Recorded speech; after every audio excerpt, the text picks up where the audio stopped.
आप देख रहे हैं आज की सत्ता। हेलो दोस्तों, क्या हाल है। तारीख आज 27 जुलाई 2025, दिन संडे रविवार हो गया, हिंदी तिथि तृतीया। और आइए अब बात करते हैं आज के मुख्य समाचार में देश भर की तमाम बड़ी खबरों पर नजर डालते हैं। देखिए दोस्तों, एक तो आज 27 जुलाई को देश भर में हरियाली तीज का त्योहार मनाया जाएगा। श्रावण मास के शुक्ल पक्ष की तृतीया तिथि को हरियाली तीज के रूप में मनाया जाता है। माताएं बहनें आज के दिन व्रत रखती हैं। अपने पति की लंबी आयु, अच्छे स्वास्थ्य और वैवाहिक जीवन की मंगल कामनाओं के लिए आज के दिन व्रत रखकर भगवान शिव, शंकर, भोलेनाथ, महादेव और मां पार्वती की पूजा का विशेष महत्व होता है। ऐसे में आज के दिन क्या उपाय करने चाहिए, पूजन सामग्री में क्या क्या चीजें इस्तेमाल करनी है और हरियाली तीज के महत्व के बारे में भी जानकारी आप देख सकते हैं। देखिए दोस्तों, एक तो आज का दिन इतिहास में बहुत ही खास दिन है। 77 साल पहले आज ही के दिन दुनिया के पहले जेट विमान ने पहली बार उड़ान भरी थी, 27 जुलाई 1949 को। चलिए अगली खबर देखिए। भीषण गर्मी लोगों का बजट बिगाड़ रही है। 2024 में 80% से ज्यादा बढ़े आलू प्याज के दाम। हाल ही में एक अंतर्राष्ट्रीय अध्ययन में यह खुलासा हुआ है कि जलवायु परिवर्तन यानी क्लाइमेट चेंज की वजह से किसानों की फसलों की पैदावार भी प्रभावित हो रही है।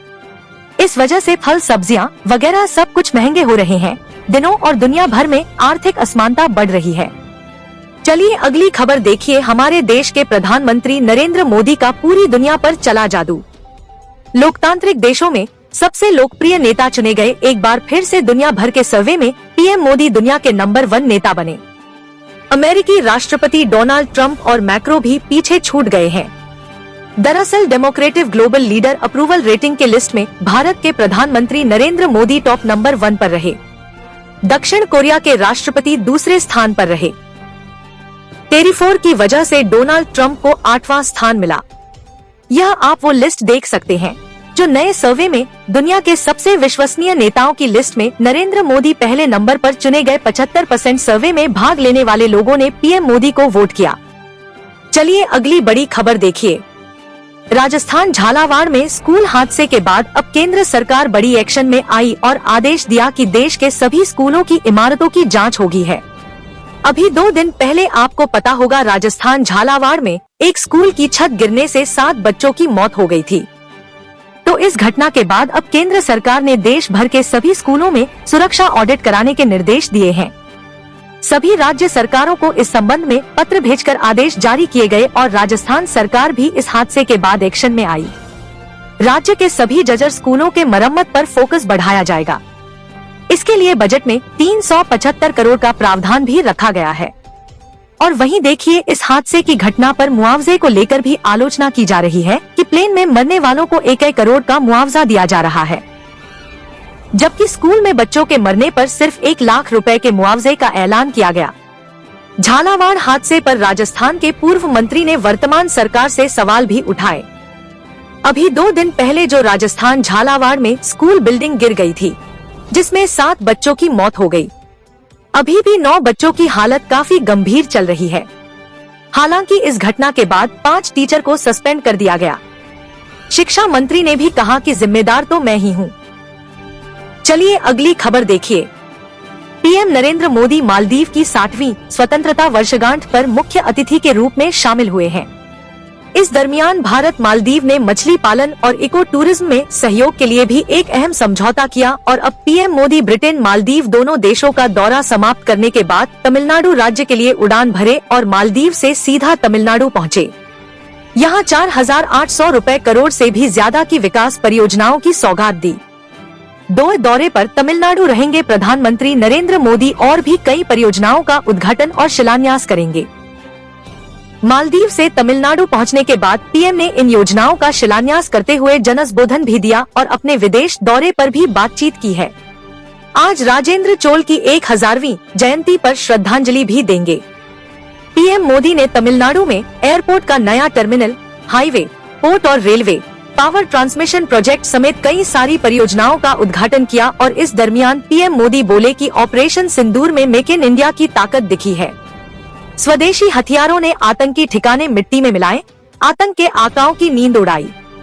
तो कुछ यूं रहा पीएम मोदी का तमिलनाडु दौरा। चलिए अगली खबर देखिए, इंडियन रेलवे की तरफ से बड़ा एक्शन लिया गया। 2.5 करोड़ से भी ज्यादा IRCT यूजर की आईडी को डीएक्टिवेट कर दिया है, क्योंकि इन पर आरोप है रिजर्वेशन में धोखाधड़ी रोकने के लिए रेलवे ने यह फैसला लिया। लोगों को कंफर्म टिकट नहीं मिल रहे थे और इन फेक आईडीज के जरिए टिकट बुकिंग में धोखाधड़ी की जा रही थी। यही वजह है कि भारतीय रेलवे ने 2 करोड़ से भी ज्यादा IRCTC यूजर्स के यूजर आईडी को डीएक्टिवेट यानी बंद कर दिया है। चलिए खबर देखिए, राष्ट्रीय स्वास्थ्य मिशन को भी बड़ी सफलता मिली है। सरकार ने आंकड़े जारी करते हुए कहा कि देश भर में अब तक 10 करोड़ से भी ज्यादा महिलाओं की सर्वाइकल कैंसर की जांच पूरी हो चुकी है। वहीं बीते दिन कारगिल विजय दिवस के मौके पर भी देश की राष्ट्रपति द्रौपदी मुर्मू, प्रधानमंत्री नरेंद्र मोदी और रक्षा मंत्री राजनाथ सिंह समेत कई बड़े दिग्गज नेताओं ने देश के वीर जवानों को श्रद्धांजलि दी है। विजय दिवस पर शहीदों को श्रद्धांजलि देते हुए देश के आर्मी चीफ भी बोले कि ऑपरेशन सिंदूर से पाकिस्तान को सीधा संदेश पहुंचा, आतंकवाद के समर्थकों को बख्शा नहीं जाएगा।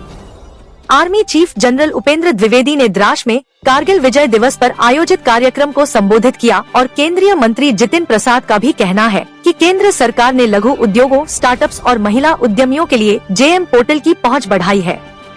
चलिए अगला अपडेट देखिए, बिहार के 13 लाख से भी ज्यादा कर्मचारियों के लिए खुशखबरी आई। बिहार के नीतीश सरकार ने चुनाव से पहले एक अहम फैसला लिया है। इसके तहत अब एक तो बिहार के लगभग 13 लाख सरकारी कर्मचारियों की सेवा पुस्तिका को अब ऑनलाइन कर दिया है। मुख्य सचिव अमृत लाल मीणा ने इसके लिए एक एंड्रॉइड मोबाइल ऐप भी लॉन्च किया है। तो कर्मचारी अब छुट्टी के लिए आवेदन, सेवा से जुड़े दावे और सर्विस बुक की जानकारी आसानी से प्राप्त कर पाएंगे। इसके साथ ही लोक सेवाओं के अधिकार के तहत ऑनलाइन अपील और रिव्यू पोर्टल भी शुरू किया गया है। वहीं दोस्तों, बिहार चुनाव से पहले नीतीश सरकार ने राज्य के सेवानिवृत्त पत्रकारों की मासिक पेंशन को भी बढ़ाकर 9,000 रूपए कर दिया है। जहां पहले 6,000 रूपए ही पेंशन मिलती थी, उसकी जगह 15,000 रूपए तक पेंशन मिलेगी। अलग अलग तरह के पत्रकारों के लिए है। नीतीश सरकार ने पेंशन धन में यह बढ़ोतरी की गई है।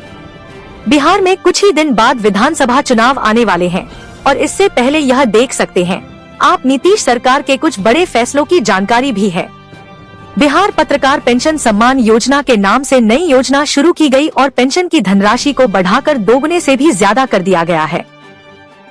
जिनको पहले 6,000 मिलती थी, उनको बढ़ाकर 15,000 रूपए मासिक मिलेगी और पत्रकारों की मृत्यु की स्थिति में उनके जीवित पत्नियों को मिलने वाली मासिक पेंशन को भी 3,000 से बढ़ाकर 10,000 रूपए कर दिया गया है। वहीं बिहार में वरिष्ठ कलाकारों को भी अब हर महीने 3,000 पेंशन मिलेगी, सीधे बैंक खाते में धनराशि जाएगी। तो यह कुछ नीति सरकार के बड़े फैसले रहे हैं। चलिए अगला अपडेट देखिए, हरियाणा में हर जिले का दौरा करेंगे मुख्यमंत्री नायब सिंह सैनी। लोगों से सीधा संवाद करेंगे और योजनाओं का भी फीडबैक लेंगे। सीएम का प्लान है राज्य के सभी 22 जिलों का दौरा करेंगे आने वाले कुछ ही समय में और सरकार की योजनाओं के लाभार्थियों से सीधा विकास कार्यों के लिए समीक्षा करेंगे, चर्चा करेंगे।